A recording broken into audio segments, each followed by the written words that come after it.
Today, we're going to talk about CryptoKitties. Probably the stupidest thing I ever imagined myself ever talking about since I made this channel. And yet, quite honestly, it is brilliant. It really is. In a lot of ways, to me, this reminds me of the pet rock. Not in the sense that it is exactly similar, it's probably closer to Beanie Babies. But the reason it reminds me of the pet rock is because it pisses me off how rich these people are going to get off of freaking CryptoKitties. I had to reevaluate my life with the pet rock at how much money that person made selling literal rocks.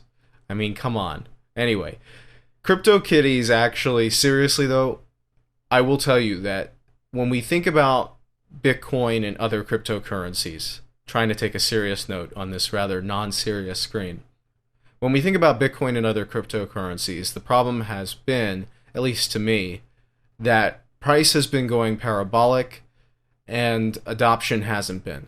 And there's this great article on Seeking Alpha by a guy named Paulo Santos. I hope I'm pronouncing that correctly. And he is a Bitcoin bear to the largest extreme. I mean, he actually thinks Bitcoin is worthless. However, unlike Jamie Dimon, the guy has actually put a lot of time into researching Bitcoin, thinking about Bitcoin. He's talked with Bitcoin experts, and he's actually given it a fair amount of his time to come to this assessment. So even though I completely disagree with him, it's actually kind of nice finding a Bitcoin bear for once that actually spent time on researching their opinion rather than just saying it because price is going up. So check this guy out. Seriously, I recommend that you do. It's always good to keep up with people that are on the opposite end of the spectrum of where you are. And I'll also say this. I think he's biased. I think that it actually has affected his analysis to a certain extent. It kind of feels like he has a vendetta against Bitcoin. It's more than just thinking that it's worthless, I guess. It feels personal almost. But he has enough information, data, and facts that makes it so that even if he is making it personal, I still believe his information and research is valuable. So in this article that he has on Seeking Alpha, he actually talks about the adoption of Bitcoin in terms of commercial usage. And he estimates, after going through a number of statistics here, essentially that only 0.5 to 0.6% of all Bitcoin dollar volume transactions on the blockchain, right? So these are on-chain transactions, are used for commerce. In other words, actually being used to purchase goods and services. And the way he estimated that was by taking BitPay's annual run rate and then applying, basically, you divide by the amount of their market share and you come out with the total run rate for the entire industry, and essentially that's how he came up with the value that he was able to see. If you want to actually go through this article and figure out how he calculated it, I would invite you to do so. But anyway, the point is, less than 1% of transactions for Bitcoin is actually used for commerce. The majority of it is used for speculation, basically moving Bitcoin between exchanges to purchase altcoins. And I'll be talking about this in a future article because I think it's fairly important to discuss. But it is worth noting that Bitcoin adoption, at least when we think of it as a transaction medium, this is ignoring remittances, and this is obviously ignoring the digital gold argument, which are two other ways in which you can value Bitcoin.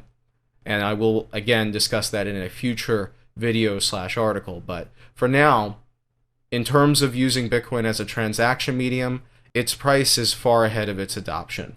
If you look at the velocity of Bitcoin, and this is an article by Chris Berninsky, he's the guy that I continually recommend with the crypto assets book that I have in the description as an affiliate link.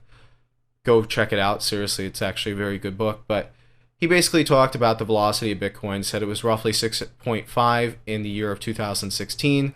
And he initially was estimating, if I can find it in this article here, right here. He was initially estimating a velocity about 1.5. The higher you go with the velocity, the more conservative the estimate is going to be because the smaller of the network size that you need to support Bitcoin. I know this seems so disconnected from CryptoKitties at this point, but trust me, just stay with me because we are going to tie it back in. In order to support the Bitcoin network, you would probably need less than, say, like $10 billion worth of value. And Bitcoin's all the way up at close to $200 billion worth of market cap. Okay? So this is, again, going to be discussed in a future video. So check out this channel, subscribe, blah, blah, blah, blah. Stick around if you're new. Otherwise, let's move on to talking about why CryptoKitties here is such an important innovation for cryptocurrencies as a whole. This stupid little application is actually proving that you can start to create applications that a bunch of people will use, and it actually will probably get a fair amount of news coverage. Bloomberg has actually made an article on it already, and they're talking about how it's overwhelming Ethereum network's processing, but I think that's missing the bigger picture here. What they're referring to is the fact that transaction volume for Ethereum has essentially skyrocketed since we saw the creation of this CryptoKitties platform, or the launch of it, on November 28th. I believe it was November 28th. I'm going off of memory at the moment. And then if you look at pending transactions here, you can also see that that has skyrocketed since the beginning of December on the Ethereum network. And that's sort of what everybody's focusing on, and they're completely missing the big picture here, which is we finally have a reason to actually worry about scaling. Now, we have had a reason to worry about scaling for quite some time, but this is based off of actual usage rather than just speculation, right? A lot of times the usage is, for the Ethereum network, it usually gets flooded from ICOs. There's been a number of times where big ICOs have led the Ethereum network to halt, but not really the decentralized applications themselves. Those have not actually led to a huge influx of traffic on the Ethereum network. Whereas now we finally have a situation where that is the case. It is actually something that people will get interested in. It will be covered by news platforms because guess what? It's so relatable. It's so easy to talk about this on the news. Just imagine this stupid little kitty that you see here being on your local news channel. How easy is it to explain CryptoKitties versus cryptocurrencies? I mean, seriously, let's be real here. And the team actually went the extra level to create the marketplace, which is, I have to tell you, this is playing, or I should almost say preying, on this human nature of wanting to acquire and have collectibles and get the best possible kitty that you actually can, and you're going to try to breed and try to get the most valuable kitties. I'm telling you right now, as stupid as this thing sounds, it will be written about in any history account that's made for talking about the history of cryptocurrencies, which I know sounds absurd, but I guarantee you any book 3 to 5 years from now, if they talk about the history of cryptocurrencies, in particular Ethereum, they are going to talk about this application. It's already making waves. It doesn't even have to do any better than it does right now at this very moment for it to basically already change the history of cryptocurrencies. It may only be a sentence in that book. Maybe it'll be a paragraph. It depends on just how crazy this gets. If you actually look at the sales of these things, which is probably the most crazy part of all of this, you can see that some of these CryptoKitties have actually gone for a lot of money, right? The original, the first one, went for almost $118,000. And you can see there's actually been quite a few 5-figure sales. So it is amazing to me how such a simple application can suddenly change my perception on what can actually be done in terms of adoption. Because here's the problem with Ethereum and all of these other cryptocurrencies at the moment. They cannot create advanced applications, plain and simple. However, if you can make a simple application like this that appeals to human nature, right? It's very easy to get people on board, very easy to spread it through marketing, very easy to get this. I mean, seriously, look at this. How easy is it to market this? Okay, anybody could market this, and you don't have to fully understand it. I would encourage everybody that's actually watching this video, even if you're a serious investor, try messing around with this. I'm serious. You actually want to be on ground zero when it comes to having experienced this stupid little application here. And I'm sorry, I know I keep calling it stupid. It's just, it's so hard to take something like this seriously. I mean, look at him. Seriously, or her, whatever it is. You get the point, all right? But in all seriousness, this is a huge achievement for the Ethereum platform. It's going to motivate other developers to start creating similar copycat type applications, and you just never know which ones are going to take off. So what's important to realize about all of this is that this could just be the very beginning of finding different applications, while simple, that appeal to human nature. And that's all you need to do. And I think there are ways to improve upon this. I think we are going to see developers who see how successful this is. We're going to get a bunch of copycat applications, and it's possible that one of them takes off.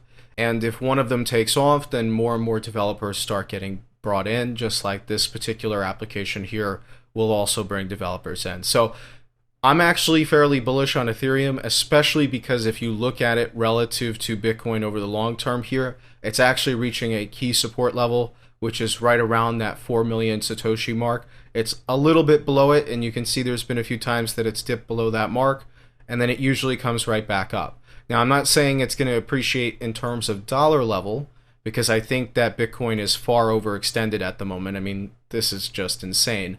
Okay, so I do think there's a chance here that we see Ethereum go down in terms of dollar level, but I do think that it will appreciate against Bitcoin. So if that's your primary focus and you want to still have a significant allocation to the cryptocurrency market, I actually think that Ethereum is a good buy just on a technical basis at the moment, and I actually think the CryptoKitties platform or application actually brings it to another level. I actually think it's a phenomenal achievement for the cryptocurrency space as a whole, and you'd be surprised at how silly some of the first big blockbuster applications can be. And we don't know, maybe this ends up being a fad. And by the way, I'm not going to start speculating on whether or not you should invest in CryptoKitties. We might be in a CryptoKitty bubble for all I know. Okay, that's a totally different skill set. If you want to talk about investing in CryptoKitties, seriously, make a YouTube channel about investing in CryptoKitties.